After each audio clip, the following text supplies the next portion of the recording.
state's going to give a closing argument.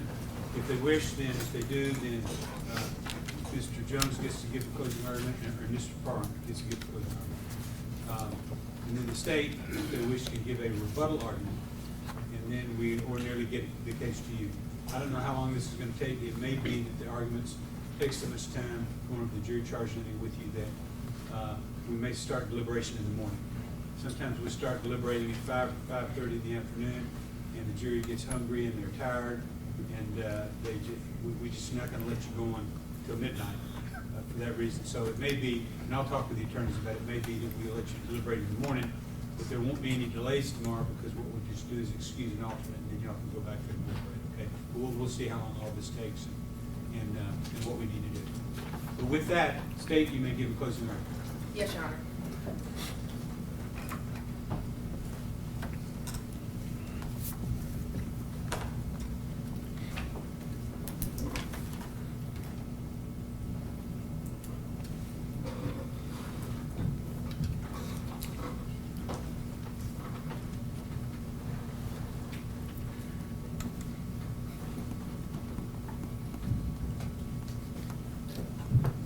Good afternoon, ladies and gentlemen of the jury.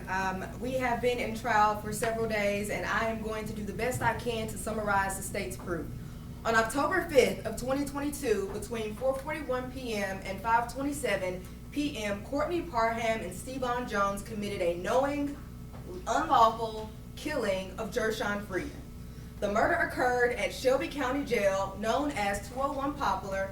At that time, Mr. Freeman was being housed at the jail in the suicide pod located on the 4th floor. The pod was also known as the 4J pod, and Mr. Freeman was found by the Memphis Fire Department naked, covered in pepper spray from head to toe, and undergoing CPR by the nurse staff from the 201 Poplar jail, and Mr. Freeman was pronounced deceased at 5:27 p.m. by the Memphis Fire Department. At the beginning of this trial, Nashville District Attorney Glenn Funk gave an opening statement where he told you some of the responsibilities of the Shelby County Sheriff's Office, so let's start there. Who are we? The Shelby County Sheriff's Office in Tennessee is a full-service law enforcement agency and the pretrial custodial keeper of those who are charged with crimes. It is the mission of the Shelby County Sheriff's Office to protect the lives and property of the citizens of Shelby County, Tennessee, to preserve the peace, to maintain a safe and secure jail, and to prevent crime and disorder while constantly guarding personal liberties as prescribed by law. This must be done with honor and integrity while conducting ourselves by the highest fiscal and ethical standards to maintain public confidence. Now the question is, do you believe them? Shelby County Sheriff's Office did not protect the life of Gershun Freeman.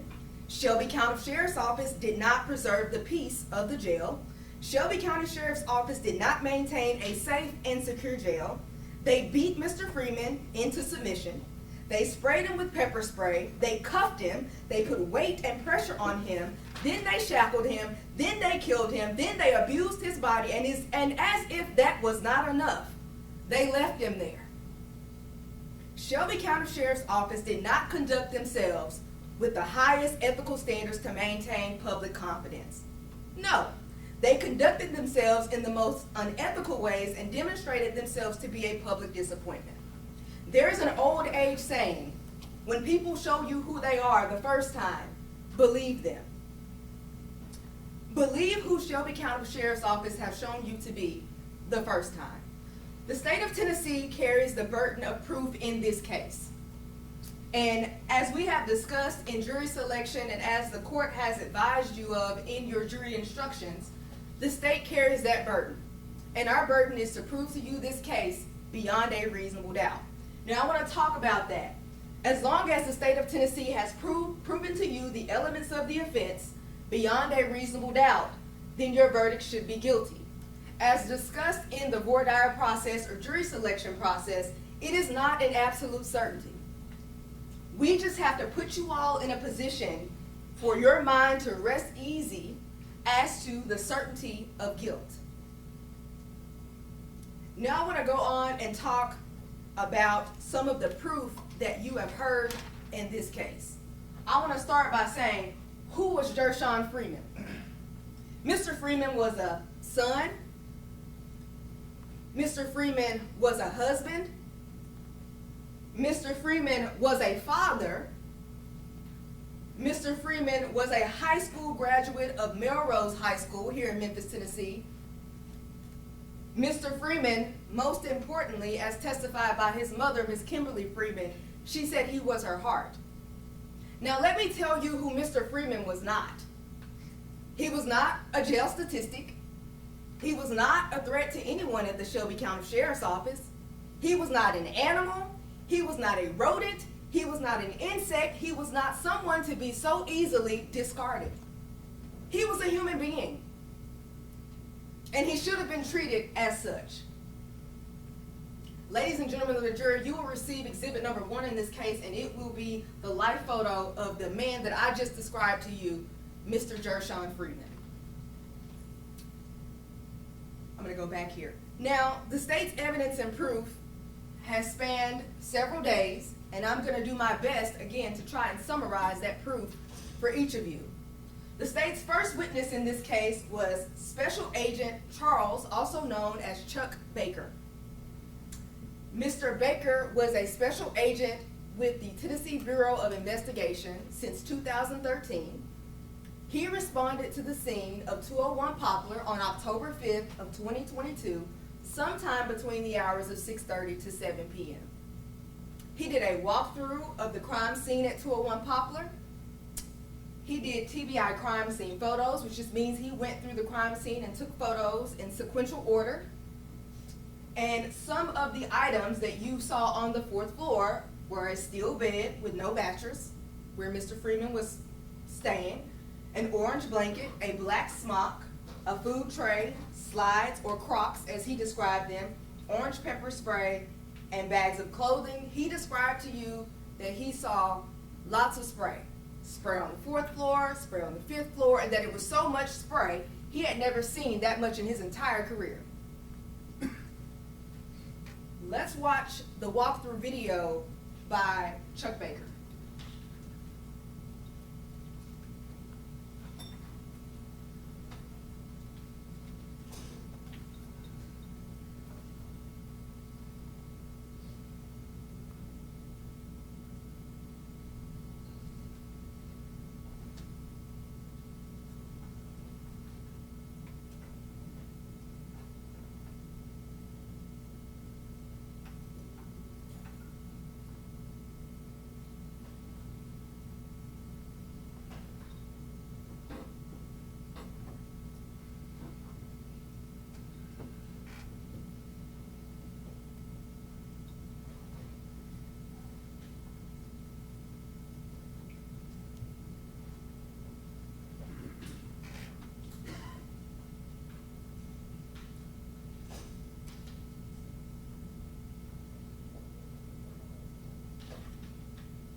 As evidenced by the TBI video that you saw and the testimony of Mr. Chuck Baker, the spray that was used on Mr. Freeman is called a DPS spray, and here's a photograph of it.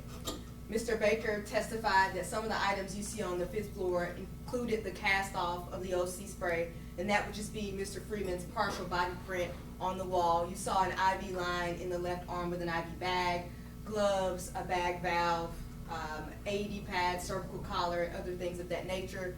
You saw blood, you saw OC stains, and he documented his findings by photographs, and he also documented his findings by video. He testified that he collected 2 cans of the OC spray, and that the OC spray is thick like a Crisco type grease. He also testified that he collected video footage from the Shelby County Sheriff's Office, and as referenced here, his exhibits will be exhibits 2 through 7. He also took more photographs of the scene and took pictures of Mr. Freeman himself and what he looked like when he arrived.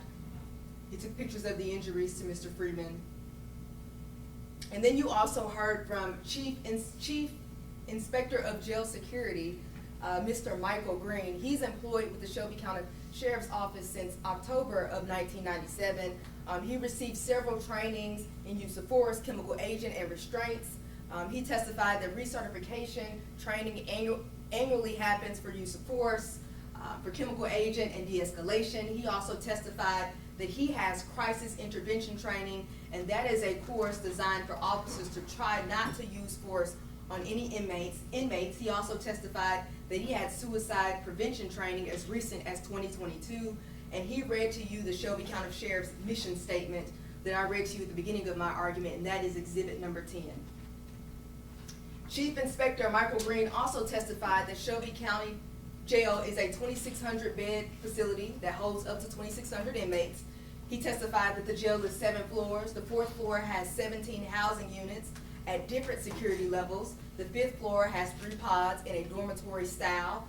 Each pod has 23 cells with 2 inmates.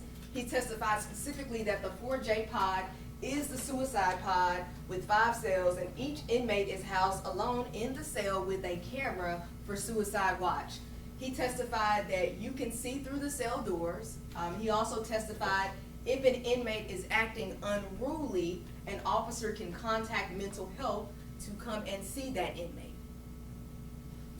He testified that the cell doors of the 4J pod have what he classified as a cutout, also known as a pie flap or a security flap.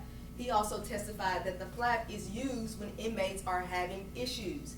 He testified that the purposes of the flap is to allow safe interactions with inmates without opening the cell door. Chief Inspector Michael Green also further testified that the Shelby County Jail uses radios and PA systems to communicate in the jail. He testified that the staff uses codes. Code blue equals an inmate on inmate altercation or an inmate on officer altercation. He testified that a code white equals a medical emergency. He also testified that nurses are always present at the jail, and a nurse is assigned to each floor of the jail.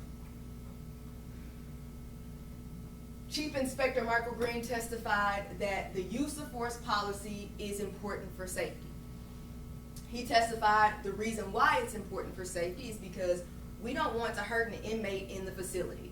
He testified that every employee of the Shelby County Sheriff's Office must receive a copy and acknowledge its receipt. He testified that every employee must be trained at the academy on the use of force policy. He testified that recertification training happens annually for use of force, chemical agent, and de-escalation. He testified that each employee is instructed that the use of force policy supersedes any contradictory information received at non-departmental trainings. The state introduced the use of force policy through Chief Inspector Green, and that is exhibit number 11 as referenced. Here is the policy. It is the policy of the Shelby County Sheriff's Office to provide guidance and direction in the use of force and security equipment by Shelby County Jail. Employees in the lawful performance of their duties. The purpose of this policy is to establish guidelines meant to minimize the risk to the general public associated with the escape of an offender, and to minimize the likelihood of injury to staff members of the public and offenders. The Shelby County Sheriff's Office overriding policy is that the staff member survives an attack where the use of force may be necessary. He also testified, and here's just another portion reference of the policy: every employee must receive a paper copy of this policy and must acknowledge that they have received and read the policy. Every employee must receive training on the nature, meaning, and interpretation of the policy. New employees must be given a copy of the policy as well as trained, and he just referenced that in his testimony. Chief Inspector Michael Green also testified that once an inmate is no longer posing a threat and you use excessive force, it's considered corporal punishment. Officers are to stop the force after the objective is achieved. Once force is used, they have to document any use of the force in a logbook. They have to input a report to the OMS system, then submit a major incident package. And here, just for reference, in the use of force policy, exhibit number 11, here's the definition of corporal punishment based on what the Shelby County Sheriff's Office considers corporal punishment. Is the use of physical force for the purpose of punishment. Corporal punishment is a constitutional violation in detention settings and should never be used. Excessive force, a type or amount of force that is beyond that which is reasonably necessary to control the situation and achieve correctional objectives. The continued use of force after it is no longer reasonably necessary. And all of the security and custody personnel have to be trained on techniques of use of force. Chief Inspector Michael Green also testified that you cannot use handcuffs or restraints to strike an inmate. He testified when an inmate is in the prone position, you don't want to restrict breathing because it can cause injury or death. This is referenced in the 806.07 N section of their policy, and it's referenced again in the 806.10 G portion of their policy. He testified that you have to turn the inmate, or in this case, Mr. Freeman, around into the recovery position because you risk asphyxiation and reduce the risk of injury or death. He also testified that as soon as an inmate is secured, you need to get the inmate to medical treatment as soon as possible. He testified if an inmate does not need CPR, he's testified if an inmate does in fact need CPR, you don't need to wait for medical before providing aid. He testified that officers must obtain medical treatment for the inmate's injuries. And here again, as referenced in their policy, restraints must never be used for punishment.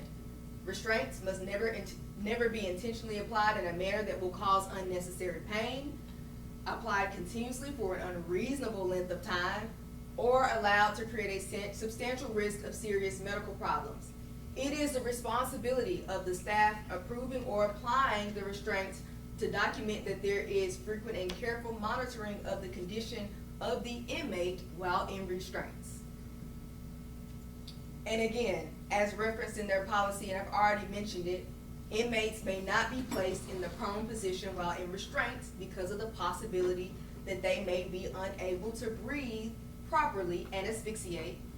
And asphyxiate just means to deprive a person of oxygen, usually leading to unconsciousness or death. If an inmate must be placed face down in a prone position, he or she must be observed continuously by security staff. Employees, again, must exercise great caution when placing their body weight on an inmate in the face down position and must ensure the inmate is able to breathe effectively. And once staff has gained control and the inmate is compliant, the position must be changed as soon as possible. Employees are trained to use physical force, such as control techniques, compliance holds, and/or chemical agents to achieve compliance.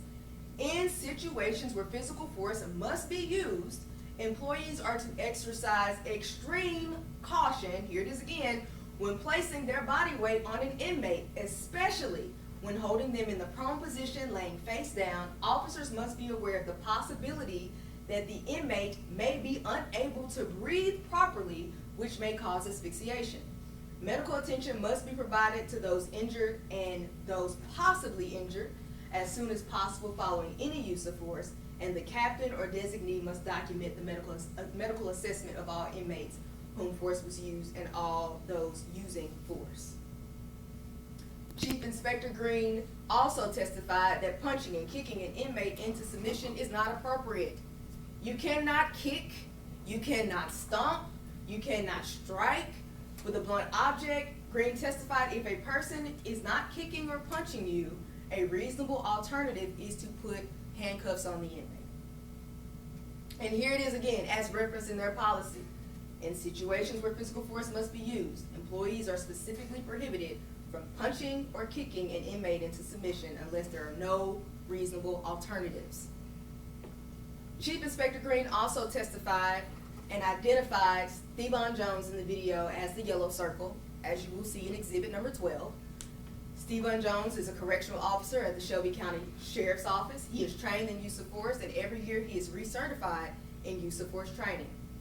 Chief Inspector Green also identified Courtney Parham in the video as the green circle, as referenced in exhibit number 12. Courtney Parham is a correctional officer at the Shelby County Sheriff's Office. He is trained in use of force.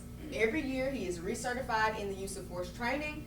In addition to, Courtney Parham is a part of the detention response team. He receives an additional 16 hours of training each year.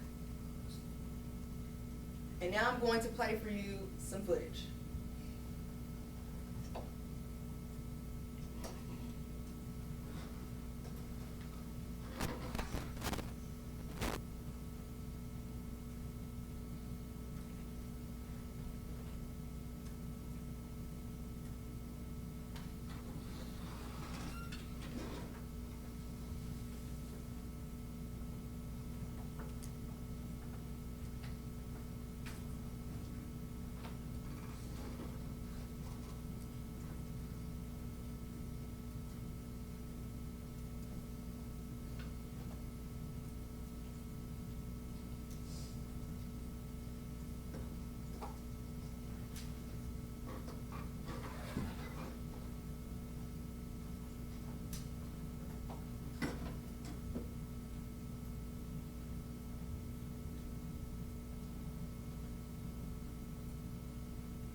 You just saw a short version of the clip that you've already seen before, and it is one of the marked exhibits from the 4th floor where you see Mr. Stevan Jones as well as Courtney Parham.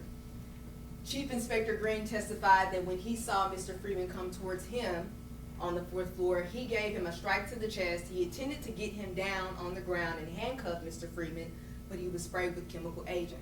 Mr. Green also testified that Mr. Freeman wasn't saying anything when he saw him. He testified that while Mr. Freeman was on the ground, no one should have been stomping, punching, kicking him because he was already on the ground.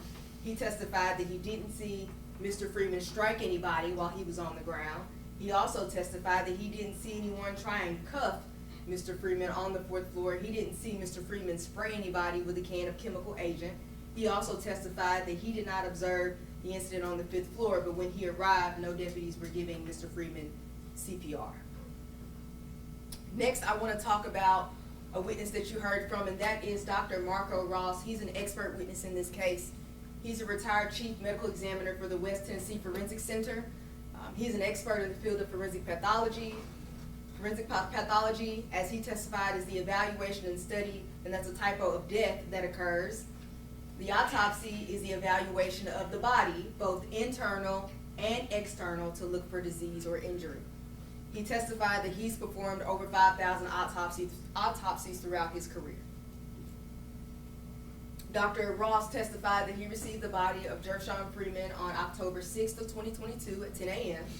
He performed the autopsy and determined the pathological diagnosis, disease conditions, and traumatic injuries. He testified that Mr. Freeman had abrasions, lacerations, contusions, hemorrhages, all of which contributed to his death. He testified that there are 5 categories of death: natural, accidental, suicidal, homicidal, and undetermined. Dr. Ross testified that in this case, the cause of death was atherosclerotic cardiovascular disease due to subdual and physical altercation. He testified that the contributory cause of death in this case was probable psychotic disorder. He testified that the manner of death in this case was homicide. He took photographs of Mr. Freeman. He took x-rays and diagrammed the trauma to the body.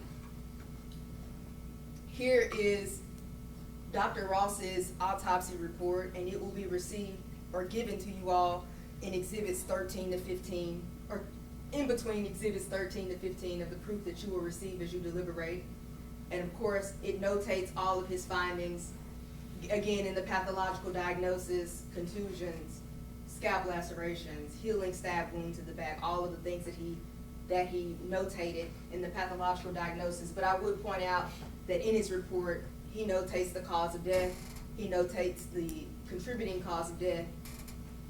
He also notates the external exam, the evidence of trauma, and a summary and interpretation of his findings. Dr. Ross notates again that the manner of death is classified as a homicide for state vital records epidemiologic purposes and is not meant to be definitively indicative of criminal intent. He also shows or testifies to the injuries via his diagram, and he notates all of the injuries that Mr. Gershun Freeman had on his body at the time of his death. You also heard from Dr. Fangley. He's a retired chief medical examiner for the Davidson County Medical Examiner's Office. He's performed over 5,000 autopsies. He agreed with the diagram of injuries by Dr. Marco Ross. He also agreed that the contusions, lacerations, and the abrasions are a result of blunt force trauma. He agrees with Dr. Ross in his assessment of the cardiovascular system. He also agrees that Mr. Freeman had the atherosclerotic cardiovascular disease. And Dr. Lee states a lot of people can function normally without knowing that they have this disease. He testified that suffocation is one of the 3 categories of asphyxia. Mechanical asphyxia is characterized as pressure and weight to the body, preventing the expansion of the chest muscles and the abdomen, preventing oxygen from reaching the blood. He testified that mechanical asphyxia can happen when pressure is placed on the back while in the prone position, lying face down in restraints. He testified that the video on the 5th floor is necessary to understand the mechanisms and the mechanics of mechanical asphyxia. He testified that oxygen comes to the body by breathing. The brain tells the heart to beat. The brain is sensitive to a lack of oxygen. The brain needs constant, nonstop oxygen to function, and the body will shut down if the brain cannot tell the body to live. He testified that in the autopsy performed by Dr. Ross, there is some ischemic changes in the brain as evidence that Mr. Freeman was deprived of oxygen. He testified again that the cause of death in this case was complications of mechanical asphyxia. The contributory cause of death in this case was atherosclerotic cardiovascular disease, and the manner of death is homicide. He testified that in his opinion, it is consistent with Dr. Marco Ross's findings, however, it is more specific. He also authored a report in this case, and that will be Exhibit 18 and 19, or Exhibit 18 will be his CV, but Exhibit 19 will actually be the consultation report, where he notates his findings, which are consistent with those of Dr. Ross, but more specific. You also heard in this case from Michaela Armstrong. Michaela Armstrong is the Director of Nursing for the Shelby County Justice Center. Her office is located on the 2nd floor of the jail. She's a registered nurse, and she also testified that there are 12 to 15 nurses per shift at the jail. She testified inmates have a right to medical treatment for chronic illness, acute illness, and treatment related to physical altercations. She testified that deputies are to offer inmates the eye wash station for exposure to chemical agent, and she testified that inmates are sprayed daily. Nurse Armstrong also testified that she heard a code white on October 5th of 2022. She testified that she grabbed her medical bag and responded to the 5th floor of the jail. Nurse Armstrong testified that she observed Mr. Freeman was handcuffed and shackled in leg restraints. She testified that no one had begun CPR on him. She testified that she observed the code white chair, but no one ever put Mr. Freeman in the chair.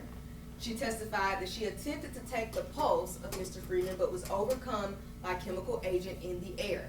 She testified that she did eventually begin CPR on Mr. Freeman because the AED, the defibrillator in this case, detected no shockable rhythm. She testified that you do not do CPR if a pulse is detected. She told us that an AED will indicate continue performing CPR if no rhythm is detected, and an AED never indicated to stop CPR with respect to Mr. Freeman. She testified that she never saw a rise or fall in Mr. Freeman's chest. You also heard from Nurse Vasti Willis. She is a registered nurse. She worked for WellPath on October 5th of 2022 at 201 Poplar. She was the Director of Nursing at 201 Poplar, and she testified that she would train nurses on the processes and procedures at the jail with respect to treatment. She also testified that nurses would see patients, chart sick calls, and treat illnesses. She testified that in the jail, a code white is considered a medical emergency. She responded to the 5th floor after hearing the code white.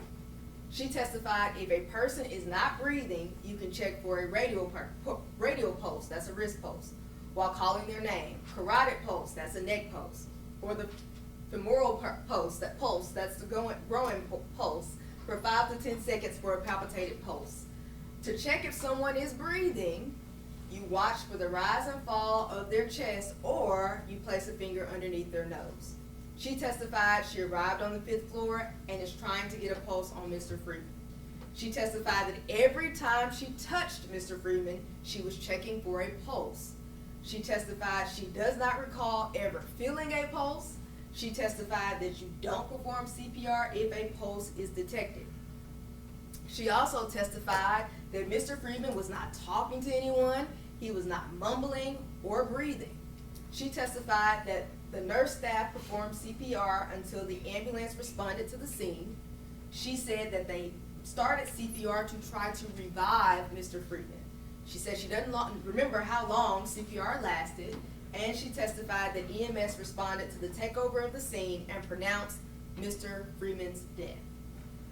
You also heard from the fire department, specifically William Muhammad. He is a lieutenant with the Memphis City Fire Department. He arrived on the scene with the Engine 5 fire truck and the Unit 30 paramedics.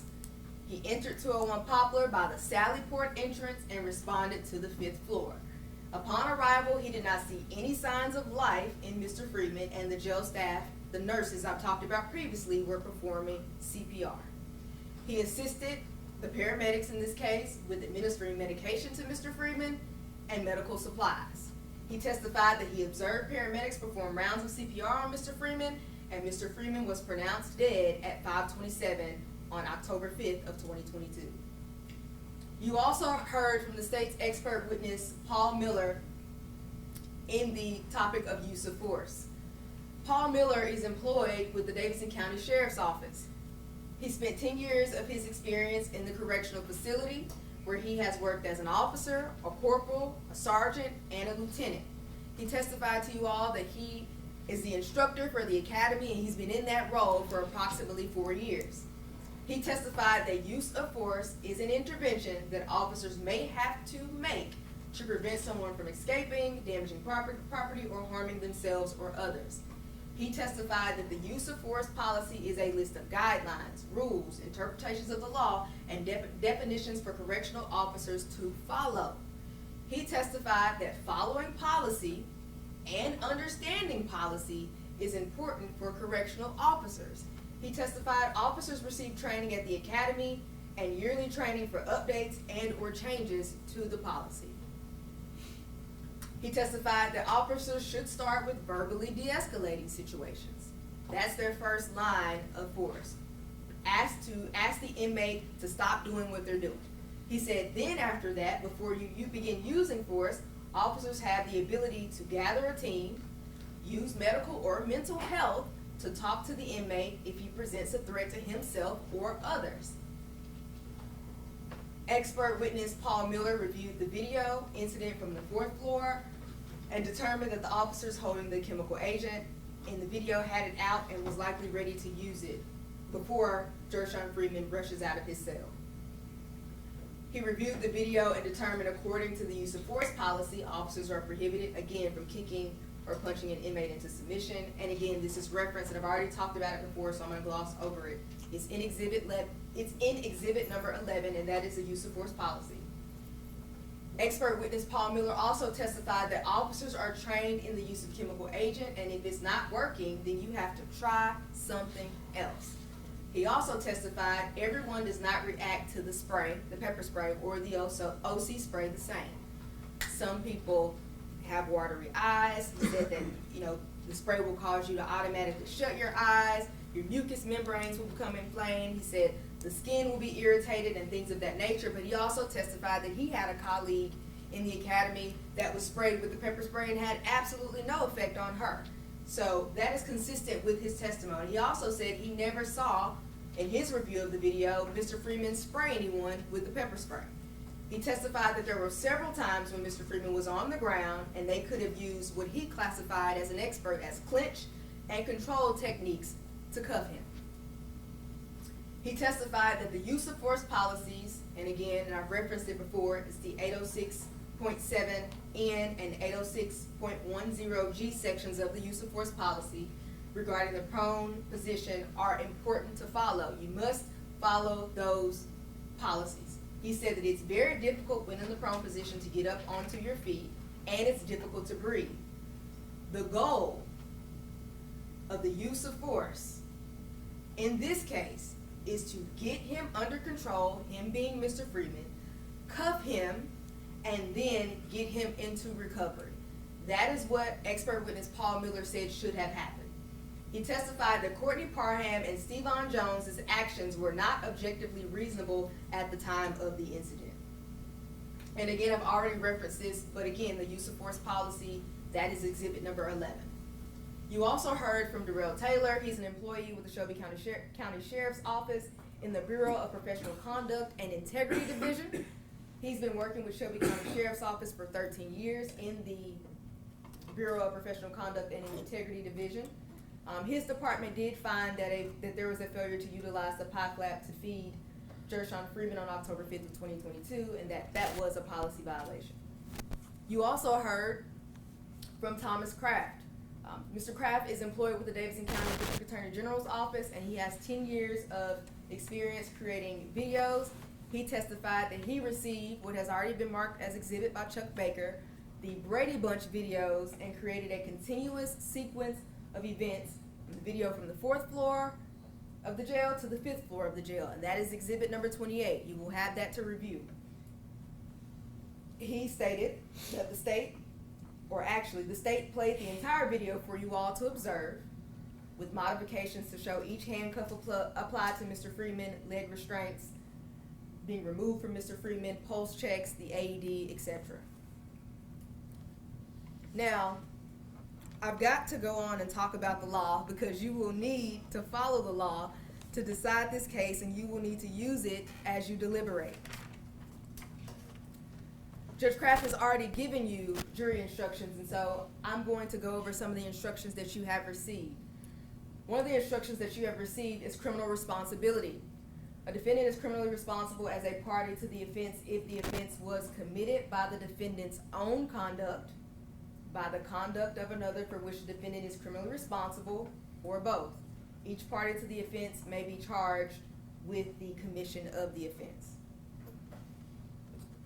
In that instruction on criminal responsibility, the defendants in this case are criminally responsible for an offense committed by the conduct of another if acting with the intent to promote or assist the commission of the offense, or to benefit in the proceeds or results of the offense, or the defendants solicit, direct, aid, or attempt to aid another person to commit the offense. I'll give you an example, and then I'll go on to talk about some other areas of the law. During voir dire, or the jury selection process, Amy Hunter gave you an example of the bank robbery. She gave you the example that if District Attorney Glenn Funk goes into a bank, tells the teller, "Give me all your money," and points a gun at the teller, and then Amy Hunter is a lookout at the door of the bank for the police and other patrons entering the bank, and then if I am the getaway driver, that we are all criminally responsible for the actions of each other. I want to go on further to explain that example a little bit more. If Amy Hunter assisted in the commission of the offense because she was Glenn Funk's lookout, and she made sure to let Glenn Funk know when the police were coming or when other patrons of the bank were coming, and she made sure to let Glenn Funk know that when it was time to get out of the bank, we had to sprint. She held the door to make sure no one came in or out during the stick-up, and I am criminally responsible because I waited outside of the bank with the getaway car to assist Glenn Funk and Amy Hunter in getting away from the bank. And after the robbery occurs, I then make sure that the doors are unlocked for them to quickly get inside the vehicle, and then I speed away as fast as possible.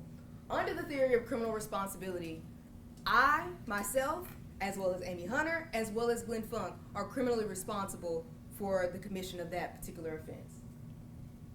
I want to go on and talk about cause of death. Before the defendant can be convicted of any degree of homicide, the state must have proven beyond a reasonable doubt that the death of the deceased was proximately caused by the criminal conduct of the defendant or by someone for whom the defendant is criminally responsible, or both. I'm going to go back and talk about the piano example in jury selection that Amy Hunter gave you. For example, if a piano falls out of the sky and falls on me, that's just by happenstance. However, if Amy Hunter and I get into an argument and she pushes me underneath the piano, and she knows that the piano is hanging by a thread when she pushes me under it, she has proximately caused my death, because my death wouldn't have occurred had she not pushed me underneath the piano. Now let's talk about our case. In our case, Mr. Freeman has a diagnosis of atherosclerotic cardiovascular disease. That disease is not an independent intervening cause in this case. Mr. Freeman's death was due to subdual and physical altercation, as you saw on the 4th and 5th floor. His cause of death can be more specifically attributed to mechanical asphyxia, as testified by Dr. Fang Lee. Mr. Freeman's death would not have occurred without the subdual, altercation, and mechanical asphyxiation created by the actions done by Mr. Parham and Mr. Jones. Those defendants' conducts can be judged both separately and together. And even in Dr. Ross's testimony, when he testified to you all, Dr. Ross could not attribute a percentage to each cause, but notes that both the subdual and the altercation played a role in the death of Gershun Freeman. Again, Dr. Feng Lee testified that his cause of death was just more specific. He testified that the cause of death was mechanical asphyxiation due to Mr. Freeman not being able to expand his chest and his abdomen. And he wasn't able to expand his chest and abdomen because Mr. Parham and Mr. Jones were placing weight and pressure on his body to the point that he could not breathe. Now I want to go on and talk about, I already covered proximate cause, so I will go through to the next slide. Next slide. The defendant's conduct need not be the sole or immediate cause of death. The acts or omissions of two or more persons may work concurrently to proximately cause the death, and in such a case, each of the participating acts or omissions is regarded as a proximate cause. For example, and just giving you all another example, there can be more than one cause of death in a case. That is what this instruction in cause of death tells us. If I decide to cut Glenn Funk with a knife and he is a hemophiliac, meaning he has a rare genetic disorder that causes his blood not to clot, both the blood not clotting and me stabbing him, which would cause him to bleed out, are regarded as cause of death. In our case, both the conduct of Courtney Parham and Steven Jones caused the death of Gershun Freeman. Both acts and omissions caused the death of Gershun Freeman.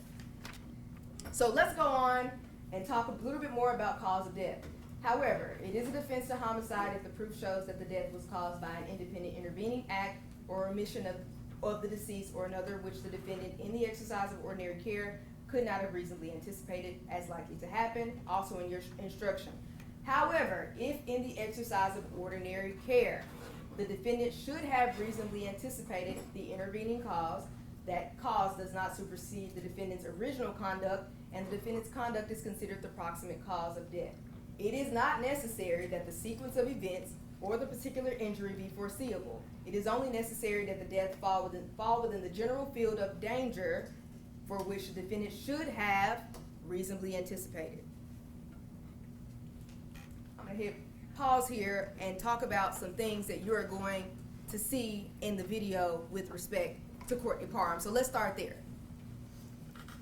Courtney Parham puts his knee on Gershun Freeman's back after he is cuffed in the prone position. That's what he did. Mr. Freeman turns on his side to try to catch a breath, and Courtney Parham repositions his knee again on Mr. Freeman's back. He's done it twice now. He bears down with his weight on Mr. Freeman while he being Mr. Freeman, is in the prone position. Courtney Parham never allows Gershun Freeman an opportunity to breathe. Courtney Parham never places Gershun Freeman in the recovery position. Courtney Parham never checks for a pulse while he is on Gershun Freeman's back. Courtney Parham doesn't see if Mr. Freeman's chest is rising or falling. Courtney Parham doesn't give Gershun Freeman CPR. Courtney Parham kills Mr. Freeman, gets up, and walks away after being on his back in conjunction with Steven Jones for 5 minutes and 10 seconds. And you're going to hear from Mr. Jones's defense counsel. He's going to get up here and tell you, but what did Steven Jones do? Well, let's talk about Mr. Jones. Mr. Jones got Mr. Freeman under handcuffs. He put Mr. Freeman in leg restraints and knew to put Mr. Freeman in the recovery position, but he didn't. He just stands up and walks away. Even worse, he was on top of Mr. Freeman and knew that Mr. Freeman didn't have any muscle tone in his body. He knew that when Mr. Freeman's body went limp, he knew there was no resistance, no muscle tone, and when he put the leg restraints on Mr. Freeman, he knew when he dropped Mr. Freeman's leg that he was gone. He chose not to revive Mr. Freeman. He chose not to work with Courtney Parham to revive Mr. Freeman. He chose not to even get Courtney Parham, his partner, off of Mr. Freeman when he knew that Mr. Freeman was no longer alive. He just walked away. And if you look at his demeanor and his body language afterwards, that tells you even further that he knew what he had done. And so I know that we played this video multiple times, but I cannot go without showing you again what exactly Mr. Parham and Mr. Jones did to Mr. Freeman.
And after 9 minutes and 8 seconds, Courtney Parham or Stevan Jones did not help the nurse staff try to revive Mr. Freeman. Courtney Parham and Stevan Jones never did anything to help revive Gershun Freeman. Now, I know I have to talk to you all about second-degree murder, and as evidenced here by the statute or the jury instructions that you have received, for you to find the defendant guilty of this offense, the state must have proven beyond a reasonable doubt the existence of the following essential elements: that the defendants in this case, unlawfully killed Gershun Freeman, and that the defendants acted knowingly.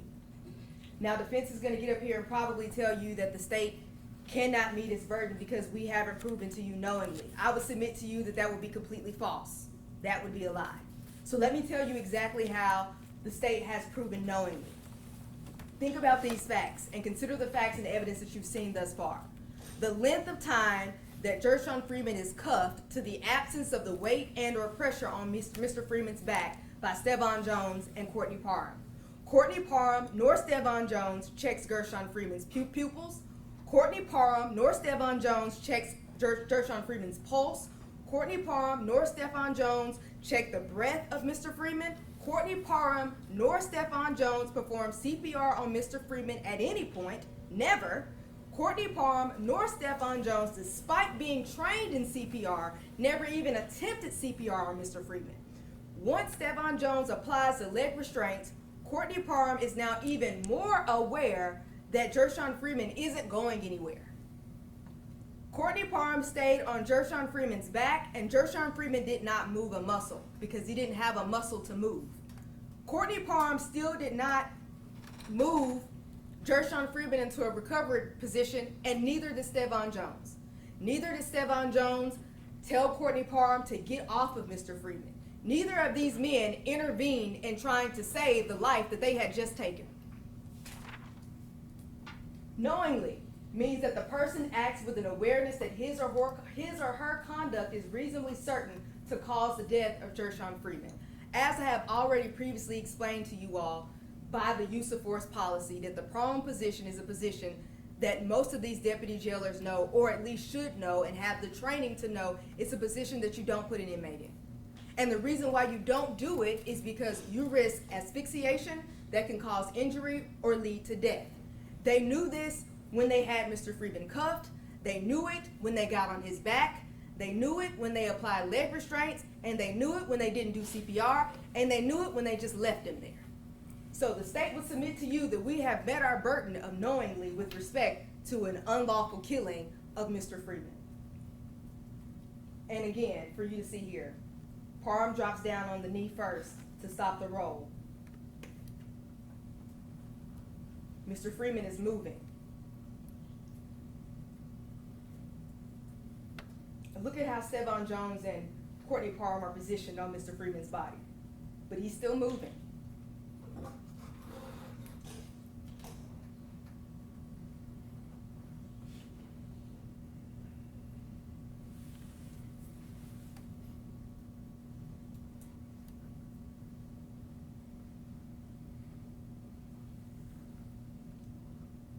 Look at how Stevan Jones puts that knee into Mr. Freeman's back. I would submit to you that this was a two-man crew. They both knew exactly what they were doing, when they were doing it, and how they were doing it because they've been trained. They knew better. The state would also like to talk to you about alternative theories. And the state would like to say that once an event or incident occurs, sometimes an alternative theory applies. But please understand that this is a separate offense from count 1 that you will receive, but we will discuss the elements of aggravated assault resulting in death because I have to go over the law with you. You will have to find that the state has met the essential elements that the defendants intentionally or knowingly caused bodily injury to Gershun Freeman and that that act resulted in serious bodily injury to or death of Gershun Freeman. The state will submit to you that we've met our burden with respect to second-degree murder, so you may not even have to consider this alternative theory. The state will go on to talk to you all about assault bodily injury. For you to find the defendant in this case, and that's with respect to Mr. Stevan Jones, guilty of the offense of assault bodily injury, the state will have to prove to you that the defendant caused a bodily injury to Gershun Freeman and that the defendant acted recklessly. Bodily injury is defined as cuts, abrasions, bruise, burn, or disfigurement, or physical pain, or temporary illness or impairment of the function of a bodily member, organ, or mental faculty. Recklessly just means that a person acts recklessly with respect to the circumstances surrounding the conduct or the result of the conduct when the person is aware of but consciously disregards a substantial and unjustifiable risk that the circumstances exist or the result will occur. Stomp, stomp, stomp, stomp, stomp, stomp, stomp, and one more for good measure, stomp. The state will submit to you that the state... May we approach? Yes? You want to stop that video for a second? Sure, Judge.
I'm gonna speed through this, try to get back to my original slide. All right. So sorry, Judge. It's all right. Every time you need.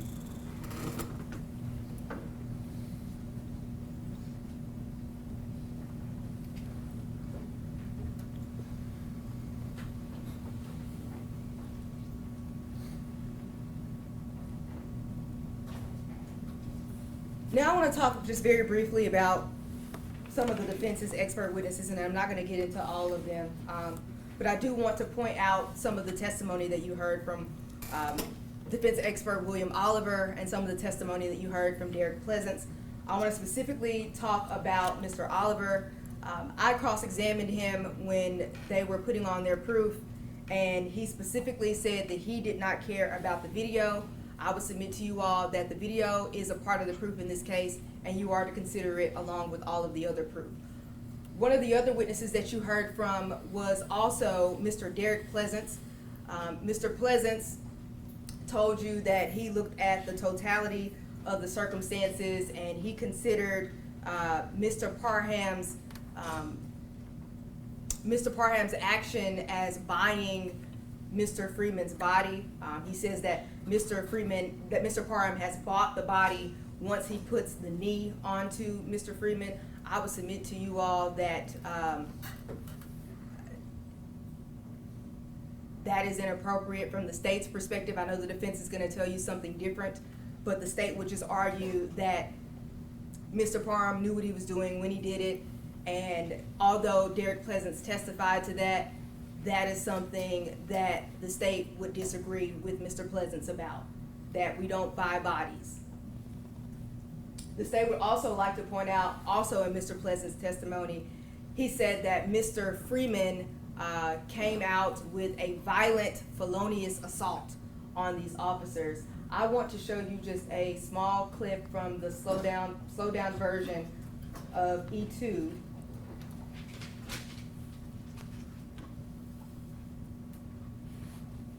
And as you can see, Mr. Freeman throws his blanket and then he rushes out of his cell.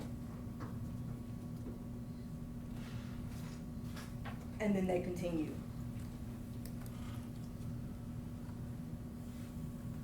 I would like to end on this. I know I've stood up here and I've talked to you all for a while. At the end of the day, they sprayed him, they kicked him, they stomped on him, they cuffed him, they put their weight on him, they shackled him, they stayed on him for 5 minutes and 10 seconds, killed him, walked away, and just left him there.